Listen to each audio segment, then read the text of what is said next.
मैं विनीता वर्मा स्वागत करती हूँ आपका आपके YouTube channel target TGT home science में।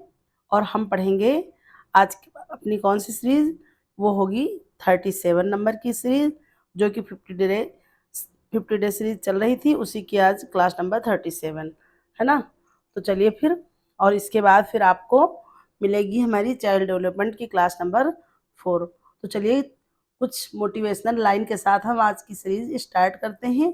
तो देखिए क्या है, लगन देख, निष्ठा देख, युद्ध की तैयारी देख, तूफान को चीर दे परिंदे में जीत की खुमारी देख, जहां जमाना उजाले में नहीं देख पाता है हुनर, जहां जमाना उजाले में नहीं देख पाता है हुनर, दिया अंधेरों पर पड़ रहा है भारी देख भारी देख। इन्हीं मोटिवेशनल लाइन के साथ चलिए हम स्टार्ट करते हैं आज की सीरीज। और हमारी सीरीज का पहला प्रश्न है, एक मिनट। उक्त रक्तचाप हाइपरटेंशन के उपचार में डैश आहार का उपयोग किस प्रकार के रक्त में इलेक्ट्रोलाइट संतुलन को बनाए रखता है। देखिए प्रश्न फिर से पढ़ लेते हैं। उक्त उच्च रक्तचाप के उपचार में डैश आहार या डैश डाइट जो है उसका उपयोग किस प्रकार से रक्त में इलेक्ट्रोलाइट संतुलन को बनाए रखता है। तो ऑप्शन हमारा है केवल सोडियम को कम करके, फिर है बी ऑप्शन सोडियम पोटेशियम और मैग्नीशियम को बढ़ा करके, फिर है केवल प्रोटीन की मात्रा को नियंत्रित करके, फिर है हमारा वसा को पूरी तरह से समाप्त करके।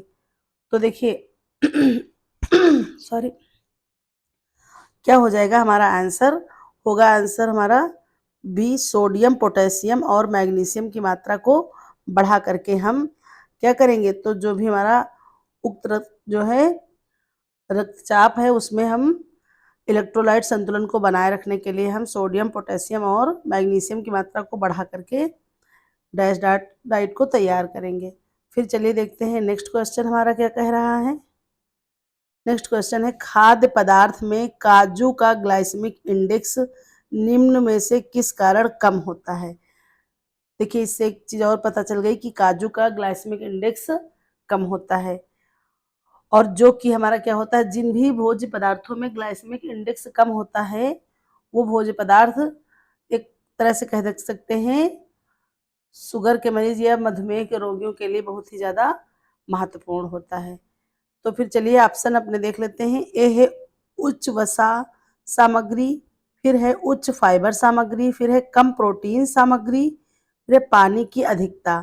तो देखिए हमारा करेक्ट आंसर हो जाएगा ऑप्शन ए उच्च वसा सामग्री। फिर चलिए देखते हैं नेक्स्ट क्वेश्चन। विटामिन सी के शरीर में अवशोषण की प्रक्रिया किस अंग द्वारा नियंत्रित की जाती है। तो किस अंग द्वारा नियंत्रित की जाती है ये देखते हैं। ए है पेट, बी है आंत, फिर है यकृत, फिर है किडनी। तो देखिए विटामिन सी जो है शरीर में अवशोषण की प्रक्रिया किस अंग द्वारा करते हैं, तो वो होता है आंत द्वारा। आंत द्वारा विटामिन सी का अवशोषण किया जाता है। फिर चलिए देखते हैं नेक्स्ट क्वेश्चन।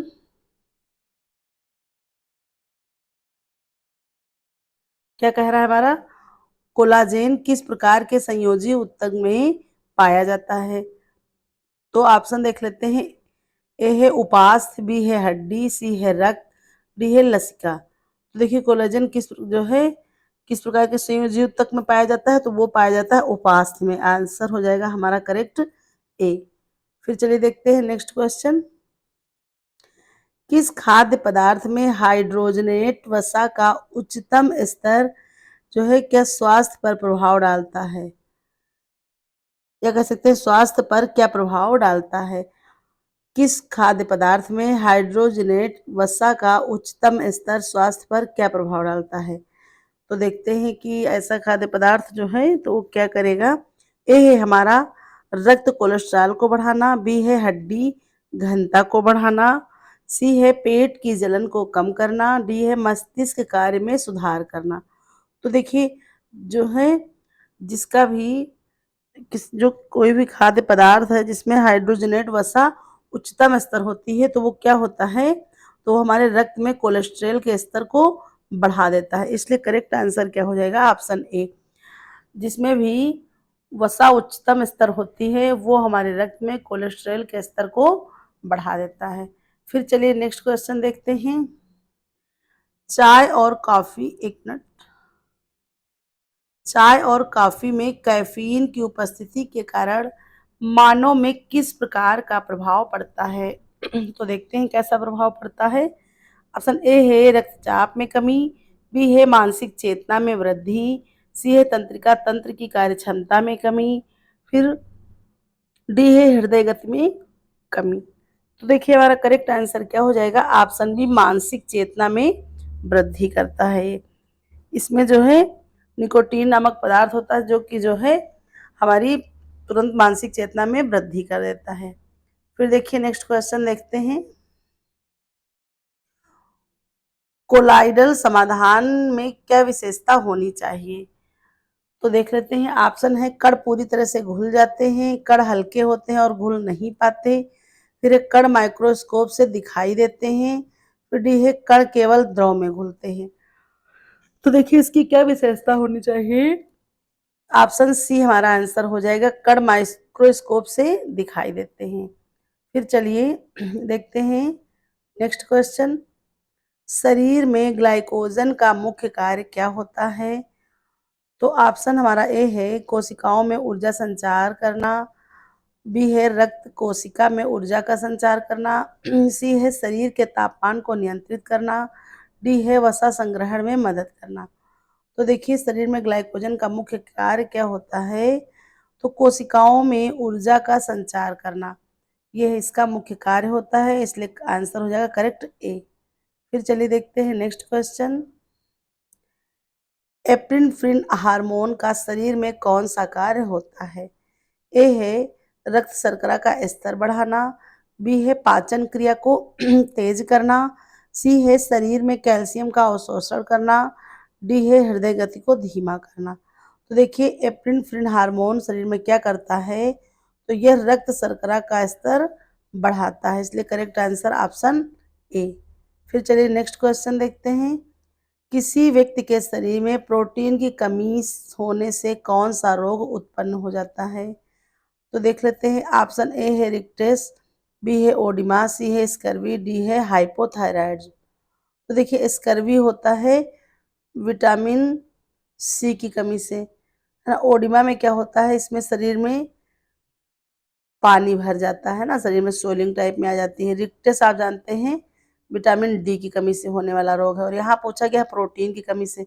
तो प्रोटीन की कमी से आप देख लीजिए क्वाशियोरकर हो जाता, अगर मैरस्मस होता तो वहां पर वो करेक्ट आंसर हो जाता, लेकिन वहां पर ऐसा है नहीं, तो इसमें आ जाएगा ऑप्शन बी ओडिमा, है ना। तो इसमें जब अन्य चीजों की कमी आ जाएगी तो शरीर में सूजन टाइप में आ जाती है, तो इसलिए ऐसी स्थिति क्या कहलाती है, ओडिमा की कहलाती है। फिर चलिए देखते हैं नेक्स्ट क्वेश्चन। विटामिन ए का प्रमुख कार्य क्या है? तो क्या है कार्य हमारा, हड्डियों की मजबूत स्थिति बढ़ाना या मजबूती को बढ़ाना, फिर है दृष्टि को सुधारना, सी है रक्त का थक्का बनने में मदद करना, डी है त्वचा को स्वस्थ रखना। तो यहाँ पर देखिए हड्डियों को मजबूत बनाने के लिए हमें किसकी जरूरत होती है, कैल्शियम और विटामिन डी की, ठीक है, कैल्शियम और विटामिन डी की हम सारी चीजें लिखे दे रहे हैं इसमें। और दृष्ट जो है रक्त का थक्का जमने के लिए आप कह सकते हैं विटामिन के की आवश्यकता होती है, क्योंकि के की कमी से ही रक्त में थक्का नहीं जमता है। और त्वचा को स्वस्थ रखने के लिए हम कह सकते हैं हमें तरह तरह की जो है वसा होती है, वसा को और विटामिन बी, इन सारी चीज़ों की आवश्यकता होती है, जिससे हमारी त्वचा स्वस्थ रहती है। फिर तो इसलिए यहाँ पर ऑप्शन हमारा क्या हो जाएगा, बी, दृष्टि सुधारना is the correct answer, option B दृष्टि सुधारना, क्योंकि ये ए क्या करता है, रतौंधी रोग की रोकथाम के लिए जिम्मेदार होता है। फिर चलिए देखते हैं नेक्स्ट क्वेश्चन। एल्डोल प्रक्रिया का किस प्रकार के कार्बोहाइड्रेटों में अधिकतम प्रभाव देखा जाता है? एल्डोल प्रक्रिया का किस प्रकार के कार्बोहाइड्रेटों में अधिक प्रभाव देख सकते हैं? ए है पॉलीसेकेराइड, बी है मोनोसेकेराइड, सी है डाइसेकेराइड, डी है एल्गोसेकेराइड।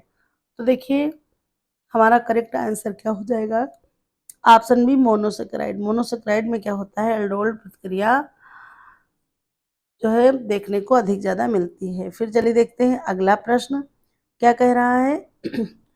किस प्रोटीन के परिवार के तहत ऑटो इम्यून रोग का उच्चतम जोखिम होता है।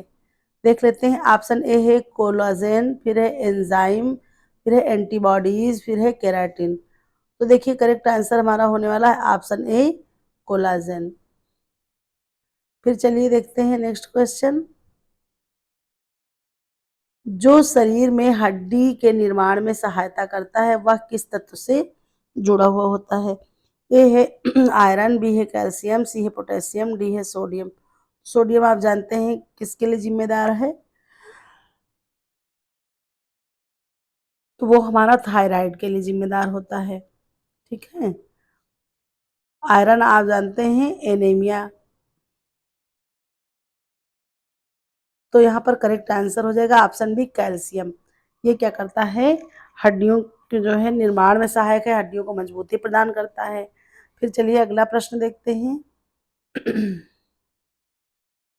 इंसुलिन का शरीर में क्या कार्य होता है। इंसुलिन से सबसे पहले आप जान लीजिए, तो ये जो है अग्नाशय से निकलने वाला एक जो है कह सकते हैं हार्मोन है, जो कि क्या करता है, ये इसमें जो है अग्नाशय में 3 सेल्स होती हैं, अल्फा, बीटा और गामा। ठीक है, तो उसी बीटा सेल से निकलता है इंसुलिन, ये आप ध्यान रखिएगा। ठीक है।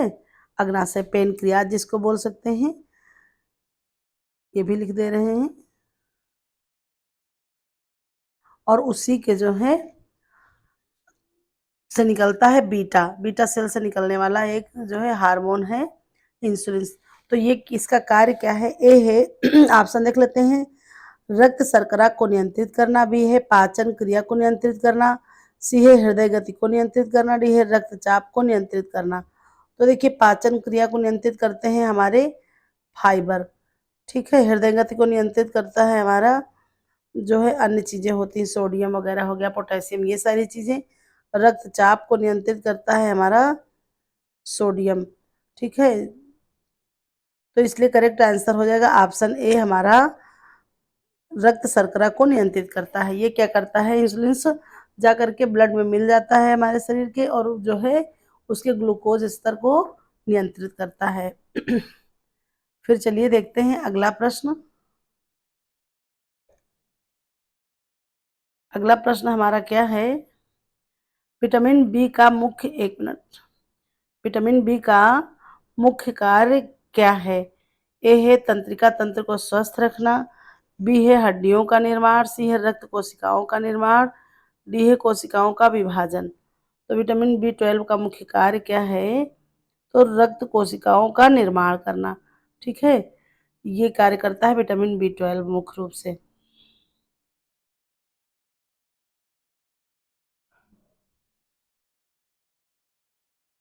कोलाजेन प्रोटीन में अमीनो एसिड्स की मुख्य भूमिका क्या होती है।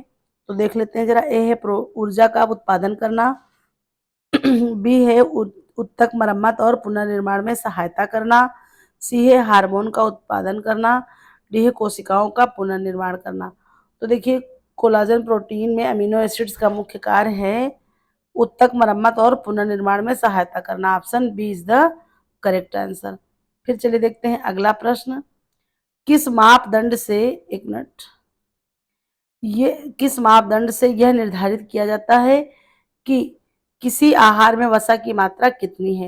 यानी कि वसा की मात्रा को हम किसी आहार में कैसे नापते हैं, पूछा ये गया है। ए है शुगर इंडेक्स, बी है कैलोरी काउंट, सी है ग्लाइसेमिक इंडेक्स, डी है डाइटरी फाइव। तो देखिए करेक्ट आंसर हमारा क्या हो जाएगा, ऑप्शन बी कैलोरी काउंट। इससे हम क्या करते हैं, वसा की मात्रा को नापते हैं। फिर अगला प्रश्न आइए देखते हैं। लवणता की उच्चता और क्रिस्टल संरचना में परिवर्तन से किस तत्व का विश्लेषण किया जाता है। देख लेते हैं। ऑप्शन ए है लोहा, बी है कैल्शियम, सी है मैग्नीशियम, डी है पोटेशियम। तो लवणता की उच्चता क्रिस्टलीय संरचना में परिवर्तनों से किस तत्व का विश्लेषण करते हैं, तो हम करते हैं लोहे का। ऑप्शन इज द एक करेक्ट आंसर। अगला प्रश्न ये देखते हैं, मानव शरीर में, एक मिनट, मानव शरीर में लैक्टोज एंजाइम की कमी किस बीमारी का कारण बन सकती है?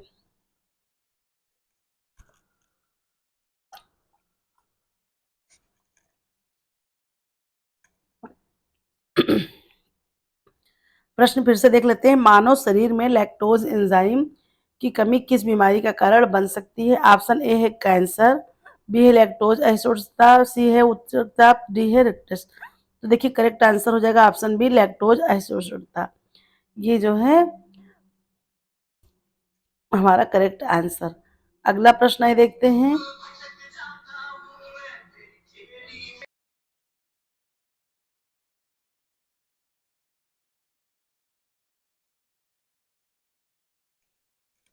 अगला प्रश्न है हमारा, सेंट्रल नर्वस सिस्टम का मुख्य कार्य क्या होता है? ऑप्शन ए है शरीर में ऊर्जा का संचार करना, बी है शारीरिक क्रियाओं का समन्वय करना, सी है कोशिकाओं का पोषण करना, डी है शारीरिक अंगों को नियंत्रित करना। तो सेंट्रल नर्वस सिस्टम का प्रमुख कार्य होता है शारीरिक क्रियाओं का समन्वय करना, अर्थात संतुलन करना। ये क्या करता है, तो हमारा जो है शारीरिक जो भी क्रिया होती है उसका संतुलन बनाए रखता है। प्रत्येक तरह से ये सारी चीजें सेंट्रल नर्वस सिस्टम का मुख्य कार्य के अंतर्गत आती हैं। फिर अगला प्रश्न है, हाइड्रोक्सीप्रोलिन और हाइड्रोक्सीलॉसिन किस प्रकार के कोलेजन प्रोटीन के गठन में मदद करते हैं? ऑप्शन है टूटी हुई हड्डियों की मरम्मत में, फिर है घाव के उपचार में, फिर है नाड़ी प्रणाली के पुनर्निर्माण में, फिर है ऊतक के विकास में। तो देखिए ये क्या करते हैं, घावों के उपचार में मदद करते हैं। फिर चलिए देखते हैं अगला प्रश्न, एंटीऑक्सीडेंट का कार्य क्या है? ए है शरीर के से हानिकारक तत्वों को बाहर निकालना, बी है रक्त में शर्करा को कम करना, सी है ऊतकों की मरम्मत करना, डी है हृदय स्वास्थ्य को सुधारना। तो देखिए एंटीऑक्सीडेंट करते क्या हैं, शरीर से हानिकारक तत्वों को बाहर निकालते हैं, इसलिए करेक्ट आंसर हो जाएगा ऑप्शन ए। ठीक है, अगला प्रश्न ये देखते हैं,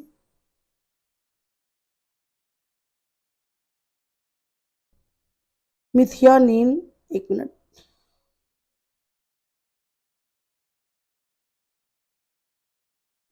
मिथियोनिन एक प्रकार का अमीनो एसिड्स है, इसका शरीर में क्या कार्य होता है? देखिए अमीनो एसिड्स क्या है, तो ये क्या है, प्रोटीन की सूक्ष्म इकाई है। ठीक है, अमीनो एसिड्स क्या है, प्रोटीन की सूक्ष्म इकाई है। और इसका कार्य क्या होता है, तो ऑप्शन देख लेते हैं, ऊर्जा का उत्पादन करना, बी है प्रोटीन निर्माण में सहायता करना, सी है एंजाइमों को सक्रिय करना, डी है तंत्रिका तंत्र को मजबूत बनाना। तो देखिए मिथियोनिन क्या है, ये एक प्रकार का जो है अमीनो एसिड्स है। अमीनो एसिड्स जानते हैं कितने होते हैं, तो 10 पाए जाते हैं आवश्यक, 10 आवश्यक, तो 10 पाए जाते हैं अनावश्यक। ठीक है, और जो 10 आवश्यक होते हैं वो क्या किए जाते हैं, तो वो हमें बाहर से लेने पड़ते हैं, और जो अनावश्यक होते हैं वो हमारे शरीर में उनका निर्माण हो जाता है। तो देखिए ऑप्शन देख लेते हैं, ऊर्जा का उत्पादन, फिर है प्रोटीन निर्माण में सहायता, फिर है एंजाइमों को सक्रिय, फिर है तंत्रिका तंत्र को मजबूत बनाना। इस तो करेक्ट आंसर हो जाएगा प्रोटीन निर्माण में सहायता करना, इसका करेक्ट आंसर हो जाएगा। चलिए देखते हैं अगला प्रश्न, आयरन की कमी,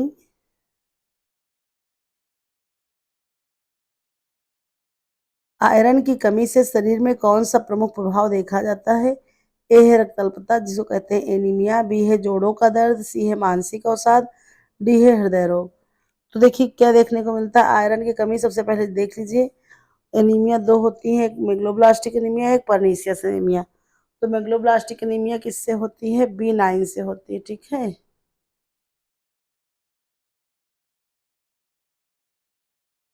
मेगलोब्लास्टिक एनीमिया, बिनाइन परनीसियस होती है B12 से, ये देख लीजिए। ठीक है। तो रक्त अल्पता, जोड़ों का दर्द, मानसिक अवसाद, हृदय रोग। देखिए आयरन की कमी क्या दर्शाती है, तो वो दर्शाती है रक्त अल्पता को या एनीमिया को। ठीक है। करेक्ट आंसर हो जाएगा एनीमिया। क्या कह सकते हैं? रक्त अल्पता करेक्ट आंसर हो जाएगा ए। अगला प्रश्न ये देखते हैं।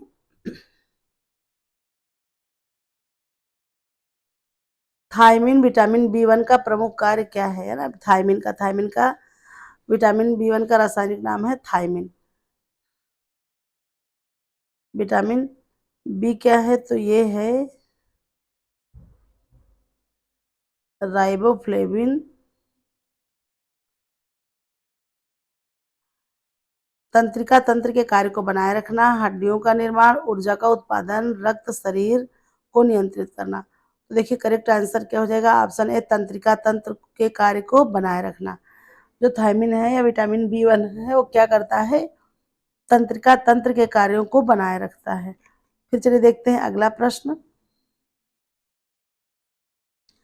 कोलेस्ट्रॉल का उच्चतम स्तर को नियंत्रित करने के लिए किस किस आहार में सुधार की आवश्यकता होती है? तो देखिए उच्चतम, सबसे पहले जान लीजिए जहां पर होता है हाइपो, वहां होती है कोई भी जो अगर आपका खाद्य पदार्थ होगा उसकी कमी, और जहां पर होता है हाइपर वहां होती है अधिकता।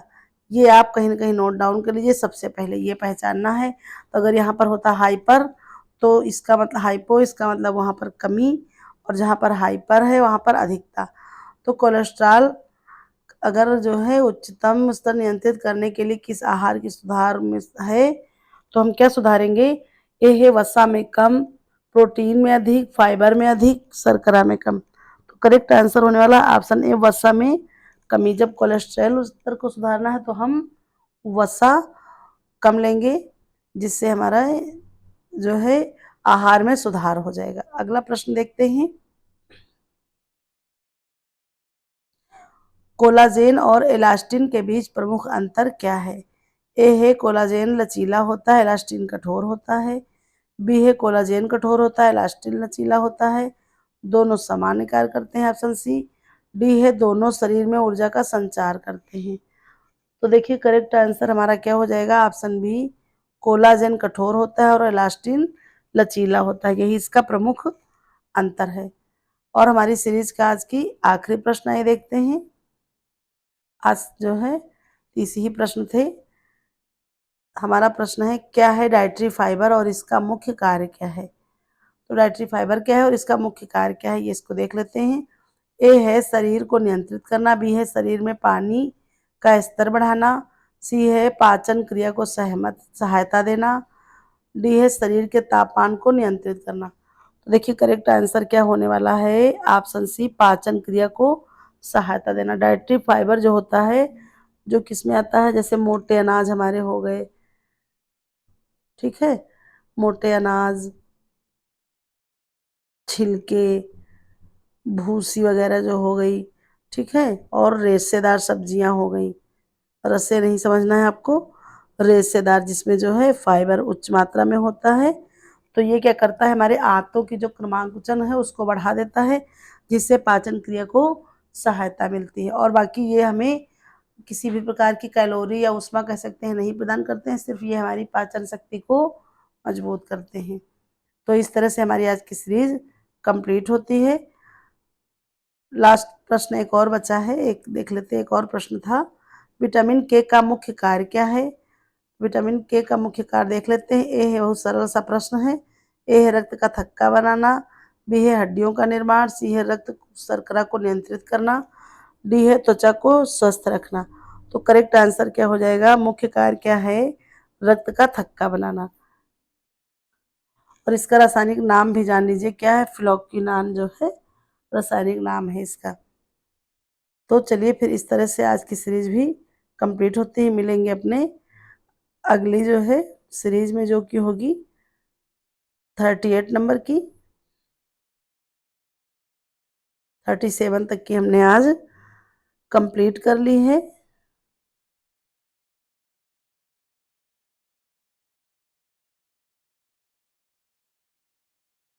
अब होगी 38 नंबर की क्लास। तब तक के लिए आप बने रहिए हमारे साथ अगले और दिनों तक की और नई जानकारी के लिए जुड़े रहिए। तब तक के लिए मिलते हैं अगली सीरीज में। तब तक धन्यवाद। Bye bye.